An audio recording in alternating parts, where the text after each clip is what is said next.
जय माता सा। जय माताजी सर। क्यों गाँव आपरो? जूना। अच्छा, कई नाम है आपरो? रेखा। रेखा भाई जी, आप बिलावास आई माता जी दरबार पधारे, आपने कई तकलीफ थी सा?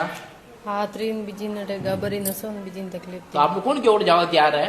वीडियो देखने आया। वीडियो देखने बता रहा अटे है आपने कितो फर्क है? फर्क है सर। फर्क है? हाँ। माते अटे कितो झाड़ा लगाया? 3 झाड़ा लगाया साहब बिलावास धाम माते दरबार पधारिया है, और जो इन्होंने तकलीफ थी ये आपने पूरी बताई है, और आटा है काफी फर्क है। जय माता सा।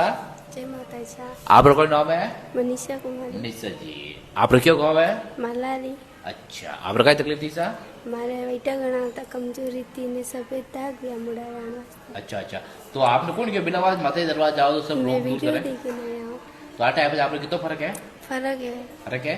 ए बिलावास धाम माता दरबार वीडियो देखने बता रहा है, और आटा है बाद में इनका भी फर्क है। जो भी भगत सही भावना सच्चा भाव बता रहा, जो है त्यारिया, जो आप भी त्यार जाओ। जय बोला माता की, बिलावास धाम की जय माता सा।